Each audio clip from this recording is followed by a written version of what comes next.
나눔 서재를 찾아주셔서 진심으로 감사합니다. 오늘도 지혜를 나누는 소중한 시간이 되길 기원합니다. 비운다는 것은 참으로 어렵습니다. 남과의 비교 속에서 하나라도 더 채워야 인생을 제대로 살고 있다고 착각하기 때문입니다. 그런데 채우는 즐거움은 일단 비워내야 가능한 일입니다. 채우기만 하다가는 만족을 모르는 욕망의 늪에 빠지고 맙니다. 오늘은 책 50에 읽는 노자 도덕경에 실려있는 이야기를 들려드리겠습니다.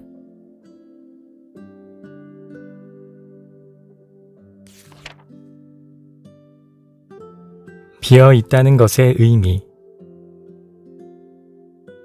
정사는 나를 보고 말없이 살라하고 창공은 나를 보고 티없이 살라하네. 사랑도 벗어놓고 미움도 벗어놓고 물같이 바람같이 살다가 가라하네. 이는 고려말 나홍 선사의 시 청산가로 삶을 초탈한 마치 도에 이른 자의 온전한 삶의 자세를 엿볼 수 있습니다. 그래서 이 시를 읽을 때마다 절로 머리가 숙여지며 가슴에 잔잔한 파문이 입니다. 제2절은 1절과 같은데 삼행만이 성냄도 벗어놓고 탐욕도 벗어놓고로 다릅니다. 이 시를 보면 말없이 티없이 깨끗하게 살고 사랑도 미움도 다 비우고 물같이 바람같이 초연하게 살라는 걸 알 수 있습니다. 이를 한마디로 말하면 공이라고 할 수 있습니다. 공이란 텅 비어 아무것도 없음을 말합니다. 즉, 그것이 항아리든 쌀독이든 마음이든 비어있음은 공인 것입니다. 그런 까닭에 비어있다는 것은 없음을 말합니다. 없다는 것은 무엇입니까? 무를 말합니다. 없다는 것은 없음으로 해서 다소 불편할 뿐 그로 인해 잘못되는 일은 극히 드뭅니다. 그러나 찼다는 것은 무엇입니까?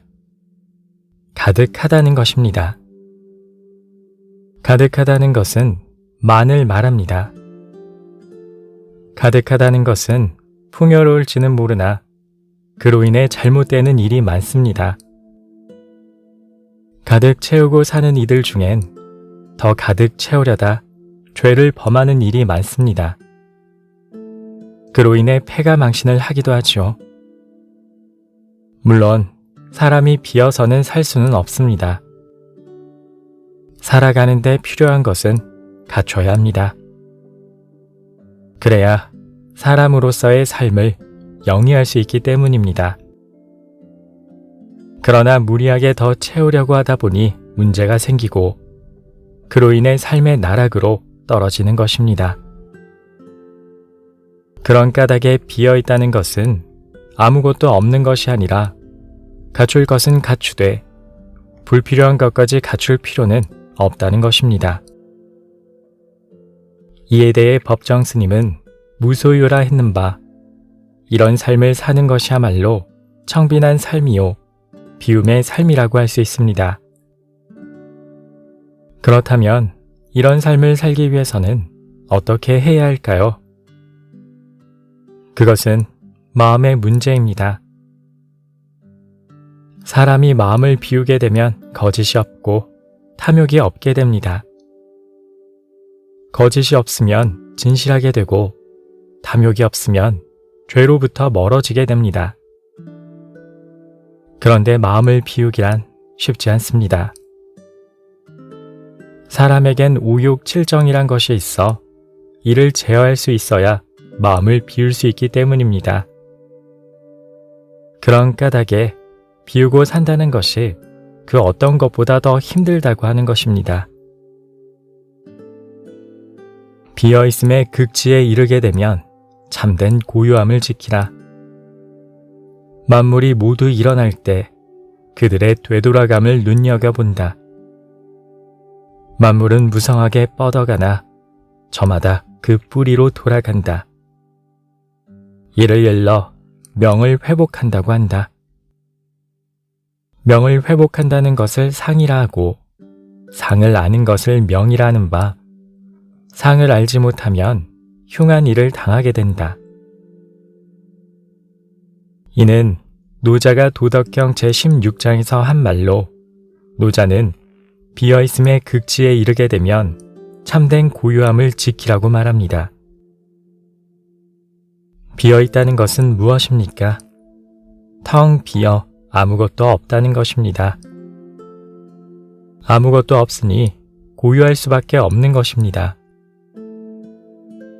그런데도 사람들은 이를 잘 행하지 못합니다. 그런 까닭의 노자는 참된 고요함을 지키라고 한 것입니다. 왜냐하면 만물이 모두 일어날 때 그들이 되돌아가게 됨을 보기 때문입니다. 만물이란 무성하게 뻗어나가 영원할 것 같지만 결국엔 저마다 제 뿌리로 돌아가는 것입니다. 노자는 이를 명을 회복한다고 말합니다. 그리고 명을 회복하는 것을 상이라 하는데 이는 영원함을 말합니다. 그리고 이를 명, 즉 밝음이라 말하며 상, 즉 영원함을 알지 못하면 흉한 일을 당한다고 말합니다. 이어 노자는 상을 알면 너그러워지고 너그러워지면 공평해진다.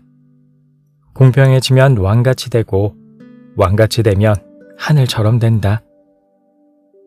하늘처럼 되면 도에 부합되고 도에 부합되면 영원히 사나니 몸이 다하는 날까지 위태롭지 않다는 뜻입니다.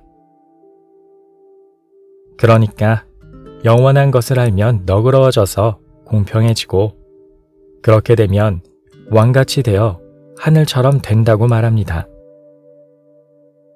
그리고 하늘처럼 되면 도와 같이 되어 영원히 살게 되고 목숨이 다하는 날까지 위태로움을 겪지 않는다고 말합니다.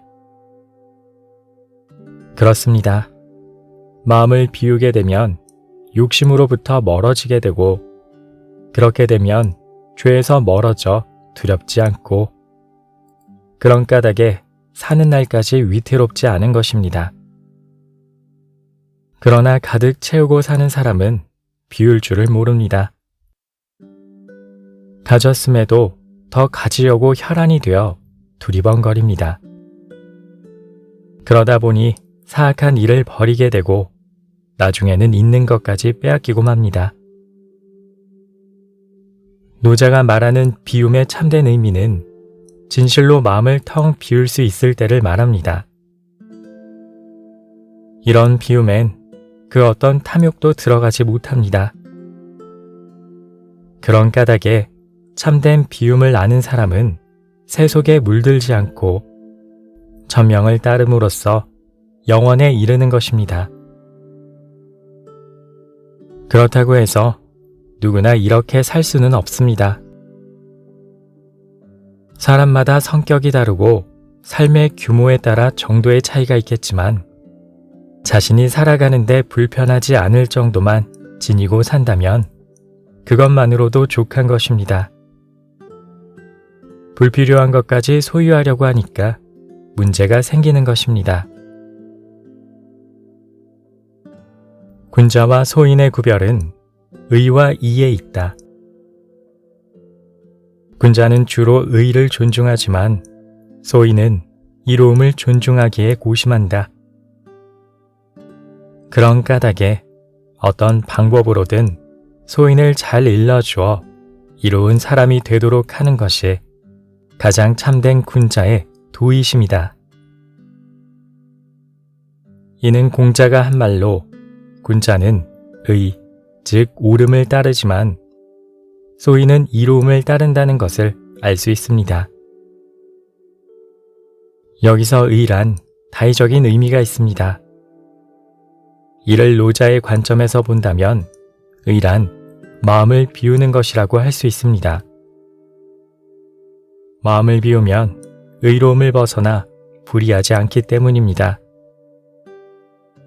그리고 이로움이란 마음을 지우지 못함, 즉 탐욕이라고 할 수 있습니다. 그러기 때문에 불의한 일도 마다하지 않는 것입니다. 누차 말하지만 50대는 생각이 많은 시기입니다. 특히 삶이 윤택하지 않으면 물질을 쌓는 일에 눈을 돌리게 되고 마음을 두게 됩니다. 이럴 때 자칫 탐욕에 빠지게 되고 의롭지 못한 일에 발을 들여놓게 됩니다. 이에 대해 나는 아니라고 할지 모르나 탐욕은 도적과 같아 방심하면 언제나 마음을 치고 들어온다는 것을 유념해야 하겠습니다.